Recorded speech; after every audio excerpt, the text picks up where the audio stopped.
2 సంవత్సరాలకి ఒక రూట్ ఎంచుకుని సక్సెస్ అవ్వడం అంటే చిన్న విషయం కాదు.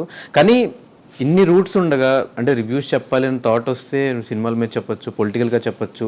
అప్పటికి పొలిటికల్ రివ్యూస్, సినిమా రివ్యూస్ ఇవన్నీ ఇండస్ట్రీలో ఉన్నాయి. ఇవేం కాదని బిగ్ బాస్ అనే షో మీద ఫస్ట్ టైం రివ్యూ చెప్పింది మీరే అనుకుంటా తెలుగు. అంతకుముందు నేను అది కూడా నేను చెప్తాను కదా, అంతకుముందు దిస్ ఈజ్ ఫనీ అని ఉంటాడు. దిస్ ఈజ్ ఫనీ అతను చూసి నేను రివ్యూ స్టార్ట్ చేసింది. అతను ఏదో లైవ్ చేస్తూ ఉంటే నాకు 3-4 వేల మంది చూస్తాం, అది చూసి ఇతను ఎవరు స్వామి ఇంతమంది ఫ్యాన్స్ అనుకుని కామెడీగా మా ఫ్రెండ్తో చెప్తాను, ఇతను ఎవరు ఆయన కూడా బిగ్ బాస్ రివ్యూ చేసేవాడు. మా ఫ్రెండ్తో అన్న ఇతను వీడియోలు ఏందని ఇంతమంది చూస్తున్నాయంటే మామూలుగా అంటగా వాడేందన్న చేసేదే మనం చేయలేమా, వాడు బిల్డప్కి మావాడు నువ్వు కూడా చేయన్నా అని చెప్పి వీడియో పెట్టా చేసిన అది సక్సెస్ అయింది. ఆ నుంచి వచ్చింది. నేను చెప్పింది అదే బ్రో, విషయం కాదు, తెలియకుండా నీకు ఒకటి వస్తుంది. ఆ టైము నాకు వచ్చింది అయితే నా టాలెంట్ కాదు. అందుకని చెప్తాను ఎవరికైనా ఒక టైం వస్తుంది. సో బిగ్ బాస్ రివ్యూస్ ఎందుకు చేసిన అంటే నేను ఫస్ట్ యూట్యూబ్ ఛానల్ పెట్టి స్టార్ట్ చేసిన రైతుల గురించి వీడియోలు, రైతుల లాసులు కష్టాలు ఏంది, మీరేమో రైతులు అంటుంటే మీరు శ్రీరెడ్డి ఆవిడ వీడియోలు ఎక్కువ వేసుకుంటున్నారు, ఇంటర్వ్యూలు ఆవిడే వస్తున్నాయి, అప్పుడు ఫేమస్ ఆవిడ, ప్రతి ఒక్కటి కాంట్రవర్షియల్ భలే ఉండేది వ్యూస్. అట్లా ఉన్నారు రైతులు ఊరు పట్టించుకోలేదని ఆ వీడియోలు చేస్తే ఊరు చూసేదిలే, బిగ్ బాస్ గురించి చూడకుండా అందరూ చూసారు. ఇంకా అందుకని బిగ్ బాస్ చేస్తాం. ఇప్పుడు ఏది వస్తే అదే చేస్తాం, డబ్బులు వస్తే ఏం తెలియదు. తర్వాత వచ్చినాయి 70,000 వచ్చినాయి, నెక్స్ట్ ఇయర్ 1,80,000 వచ్చినాయి, ఆ తర్వాత ఇంకొంచెం ఎక్కువ వచ్చింది, ఆ తర్వాత ఇంకొక ఎక్కువ వచ్చింది, తర్వాత బిగ్ బాస్కి వెళ్ళాం, తర్వాత ఇక్కడ దాకా వచ్చాం. ఆ టైంలో రైతులకి సపోర్ట్గా వీడియోస్ చేసి ఈరోజు రైతు బిడ్డకి సపోర్ట్ చేసావు బ్రో.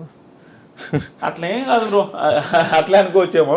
కానీ రైతు బిడ్డకి సపోర్ట్ అంటే బ్రో ఒక్కటి చెప్తా, రైతు బిడ్డ అయినా ఇంకొకరి బిడ్డ అయినా డాక్టర్ అయినా ఎవరైనా ఆడితేనే సపోర్ట్ చేస్తారు జనాలు తంగలు కాదు, ఖచ్చితంగా ఆట ఏదో పాయింట్లో నచ్చితేనే సపోర్ట్ చేస్తారు.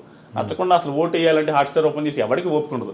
నేను మాత్రం నాకు అనిపించిందే చెప్తా, నాకు అనిపించినట్టు నాకు నిజంగా జెన్యూన్గా ప్రశాంత్ నాలాగే నాకేమనిపించిందంటే ఒక నార్మల్ పర్సన్ నుండి వెళ్ళి అక్కడ ఆడడం చాలా కష్టం బ్రో. నువ్వు కూడా ఫ్యూచర్లో ఎప్పుడో కూడా వెళ్తామని అనుకుంటున్నా, వెళ్ళినప్పుడు చూస్తావు చాలా భయంకరమైన టఫ్ సిచ్యువేషన్స్ వస్తాయి అక్కడ. తెలియకుండా ఈజీగా అనిపిస్తుంది, అమ్మాయి ఏంద్రా ఫుడ్ ఉండదు, నిద్ర ఉండదు, ఆడల ముందు గుడ్లు మార్చుకోవాలా, ఇవన్నీ చాలా ఇబ్బంది. ఏంది బ్రో పొల్లు అనుకున్నది ఆడల ముందు, ఎంత గలీజ్గా ఉంటుంది. అమ్మాయిలు అందరూ అందంగా ఉండే వాళ్ళు ఉంటారు, ఈడ వాళ్ళ ముందు పొల్లు అనుకుంటా ఉండాలి. అది చూడడానికి గలీజ్గా ఉంటుంది, ఏడంతా కారుకుంటా ఆ పుల్లం కూడా వాళ్ళ ముందు టవల్స్ కట్టుకోవడం చాలా ఇబ్బంది. అలాంటి సిచ్యువేషన్స్ని ఒక నార్మల్ పల్లెటూరు నుంచి వచ్చిన ట్యాకిల్ చేయడం చాలా కష్టం. నన్ను ప్రశాంత్లో చూసుకున్నాను. నేను ప్రశాంత్ కూడా అదే సిచ్యువేషన్ ఉన్నది, చాలా ఇన్ఫీరియారిటీ ఉంటుంది, తెలియకుండా వీళ్ళందరూ క్లాస్కి ఉన్నారని. ఆ సిచ్యువేషన్ నుంచి ఏ టాస్క్ బ్రో నువ్వే చెప్పు, జెన్యూన్గా చెప్పు, ప్రశాంత్ ఏ టాస్క్ ఆడలేదు చెప్పు, ఆడలేదా? టాస్క్లు ఆడాడు. తర్వాత ఏదో ఒక రకంగా తెలియకుండా ఇంప్రెసివ్ అనిపించలేదు. ఏదో టైంలో ఇంత అనుకోలేదే, ఇది ఇంతుందా, పర్లేదు మనం అనుకున్న దానికంటే ప్రతి ఒక్కరు సర్ప్రైజ్ ఫీల్ అయి ఉంటారు. ప్రశాంత్ ఏదో ఒక టైంలో సర్ప్రైజ్ ఫీల్ ఉంటారు. మరి ఇంకంతకంటే ఏం కావాలి బ్రో? ఇప్పుడు పర్సన్ అసలు ఎవడైనా అనుకుంటాడు ప్రశాంత్ని ఏం పీకలేడు, ఏదో అనవసరంగా వాడికి ఇచ్చాడు అంటే వాడనందుకు ఫీల్ అవుతుంది వచ్చేసి. జనాలు అనుకునేది అనవసరంగా ఈ పిల్లడికి ఇచ్చారే, ఏం చేసేది అనవసరంగా ఇచ్చారని అందరూ ఫీల్ అయి ఉంటారు స్టార్టింగ్లో. కానీ ఆ అనుకున్న వాళ్ళే ఒక టైంలో సర్ప్రైజ్ ఉంటారు మనోడి పర్ఫార్మెన్స్ చూసి. నాకు అలా నచ్చేది సపోర్ట్ చేశారు. సపోర్ట్ అంటే రోజు ఏం చేయలేదు, కానీ రివ్యూవర్స్ వల్ల జనాలు ఇన్ఫ్లుయెన్స్ అవుతున్నారు. రివ్యూవర్స్ హౌస్లో ఉన్నంత వరకు ఒకలా చెప్పిన తర్వాత బయటకు వచ్చాక వాళ్ళ బిహేవియర్ చేంజ్ అయినప్పుడు ఖచ్చితంగా రివ్యూవర్స్ అనే ఛాన్సెస్ ఉంటాయి కదా. ఉంటాయి. కానీ రివ్యూస్ అంటే ఏంది, మేము రివ్యూ చేసింది బిగ్ బాస్ షోని. సో మాకేం అవసరం బిగ్ బాస్ షో. ఇప్పుడు నా పక్కింటోడు 4 మర్డర్లు చేసిన బిగ్ బాస్కి వెళ్ళినా, మా ఇంట్లో వాళ్ళనే మర్డర్ చేస్తున్నా కూడా అంటే నేను బిగ్ బాస్ హౌస్కి పోతే వాడు బాగా ఆడితే సపోర్ట్ చేస్తా.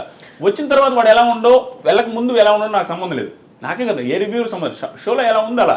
షోలో ప్రశాంత్ బాగా ఆడాడు, శివాజీ గారు బాగా ఆడారు, పొగడతాం. ఇంకొకరు బాగా ఆడలేదు విమర్శిస్తాం అంటే ఏమి బీభత్సం ఏం కదా, ఉన్నదే చెప్తాం. ఈరోజు బాగా లేదంటే బాగా లేదని చెప్తాం. సో స్టిల్ జనాలు మమ్మల్ని కూడా జడ్జ్ చేస్తారు. ఈడేం పెద్ద పుడింగ్ అంటే నేను ఆల్రెడీ ఏం పుడింగా, నేను ఒకరు బాగా ఆడలేదంటే వాడు నన్ను తిడతారు చూసి జనం. అది మేము యాక్సెప్ట్ చేస్తాం, ఎందుకంటే నార్మలే. మేము క్రిటిసైజ్ చేసినప్పుడు నన్ను క్రిటిసైజ్ చేయలేరా, యాక్సెప్ట్ చేస్తాను. అంటే ప్రాపర్గా రివ్యూ చేయగలిగితే బయటకు వచ్చాక బిహేవియర్ కూడా ముందే ఆడియన్స్కి అట్లా ఎక్కించి ఉంచుంటే అయిపోయేది కదా. ట్రూ బ్రో, చెప్తామనండి, అది గేమ్ షో బ్రో. నేను జెన్యూన్గా చెప్తున్నా, అక్కడ సిచ్యువేషన్స్లో నువ్వు ఎలా ఉండాలో అలా ఉండాలా. సో అది యాక్టింగ్ అనుకుంటారో, ఇంకోటి అనుకుంటారో, ఏదైనా అనుకుంటారు, నటించినా పర్లేదు. ఓకే, నువ్వు అక్కడున్న సిచ్యువేషన్లో నువ్వు బాగుంటే చాలు. నాకు ఏది మనకు అది ఇంప్రెసివ్గా అనిపించాలా.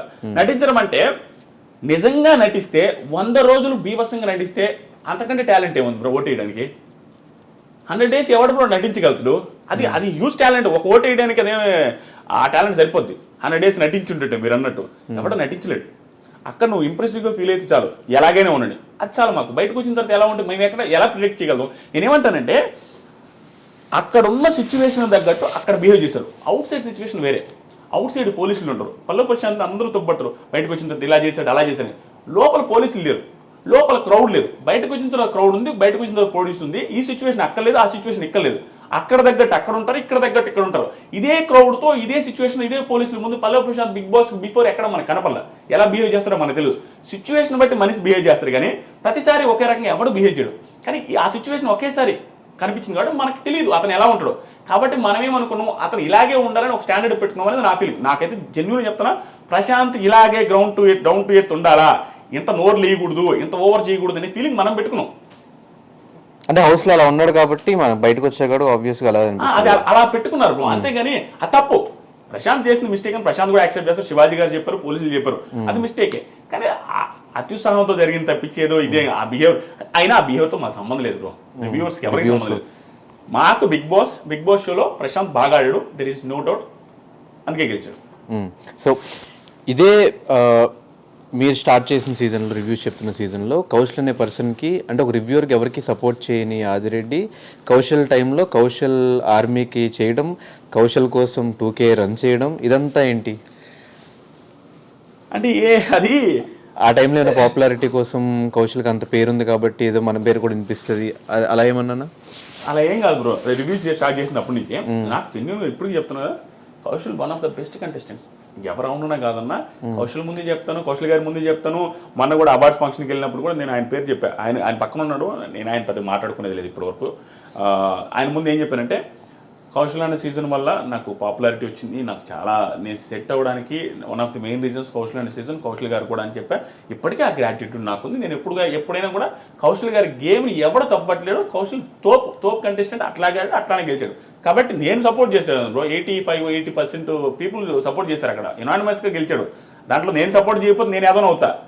ఆయన సపోర్ట్ చేస్తుంది. జనాలు ఒకటి మిస్కన్సెప్షన్లో ఉన్నారు బ్రో. రివ్యూవర్స్ అనేది ఎట్లా అంటే తెలుసా, వ్యూస్ కోసం నువ్వు ప్రశాంత్ని పొగుడుతున్నావు, వ్యూస్ కోసం శివాజీని పొగుడుతున్నావు. వ్యూస్ కోసం పొగుడుతున్నావు అంటే వాళ్ళ మీనింగ్ ఏంటి? శివాజీని పొగిడితే వ్యూస్ వస్తాయని, శివాజీ పేరు పెడితే వ్యూస్ వస్తాయని కదా. శివాజీ పేరు పెడితే వ్యూస్ వస్తాయని అర్థమైంది శివాజీకి పాజిటివ్ ఉన్నట్టే కదా. శివాజీకి జనాల్లో పాజిటివ్ ఉంటే నాకు ఒకటే నెగిటివ్ అనిపిస్తాడా? అది ఏముంది తప్పు? మెజారిటీ ఆఫ్ పీపుల్ నచ్చుతున్నాయంటే ఉడాలి నచ్చకూడదని ఉందే. నాకు నచ్చుతారు. కానీ రివ్యూవర్ న్యూట్రల్ గా ఉండాలి కదా. అంటే బయటకు వెళ్ళి 2K వాక్ చేయాల్సిన అవసరం కూడా లేదు కదా. న్యూట్రల్ గా వీడియోస్ చేస్తే అయిపోయేది కదా. అది ట్రూ బ్రో. అది ఆ రోజు ఏమైందంటే అది కొంచెం పిల్ల బచ్చే చేస్తాలే, నేను యాక్సెప్ట్ చేస్తా. అది నిబ్బా చేస్తా. 28 years మీకు? 28. నాకు 28. నా కెరీర్కి నిబ్బా కెరీర్ అది. సో నాకు అంత సీరియస్ ఇది ఏం లేదు. అప్పటికప్పుడే సెట్ అయినా, అప్పుడప్పుడే దానికి డబ్బులు కూడా రాలి అప్పటికి. ఎందుకంటే మానిటైజ్ కూడా అప్పుడే ఛానల్ స్టార్ట్. నేను ఎప్పుడు సీజన్ మధ్యలో స్టార్ట్ చేశా, 70 రోజు 60 రోజు స్టార్ట్ చేసిన ఛానల్ని. అక్కడి నుంచి 40 రోజులు చేసిన రివ్యూ అంతే. అప్పుడు నిబ్బా కెరీర్లో ఉండి నాకు తెలియక చేశా. స్టిల్ ఆ రోజు ఊపుకి, మీకు తెలుసో తెలీదు, ఆ రోజు ఊపికి ఊడికైనా కూడా బయటకు వెళ్ళి కౌశల్ అంటారా అనే ఊపు ఉండింది ఆ సీజన్. ఆ ఊపులో కలిసిపోయింది తప్ప అంత మించి రివ్యూవర్ చెప్పకూడదు చేయకూడదు అనేసి అంతేం ఆలోచించలేదు. కానీ బయటకు వచ్చే మీ ఛానల్కి స్ట్రైక్స్ చేశాడు కదా కౌశల్. ఏదో అది మిస్అండర్స్టాండింగ్స్ వచ్చి అట్లా ఇట్లా వేశారు. అనేది నేను ఫీల్ అవ్వలేదు. ఆ ఛానల్ ఏం పోలేదులే. ఒక 2 స్ట్రైక్లు ఏం పడ్డాయి, 3ది పర్లేదు. అది వాళ్ళ ఇష్టం. Still I have too much of gratitude for Kaushal అన్న.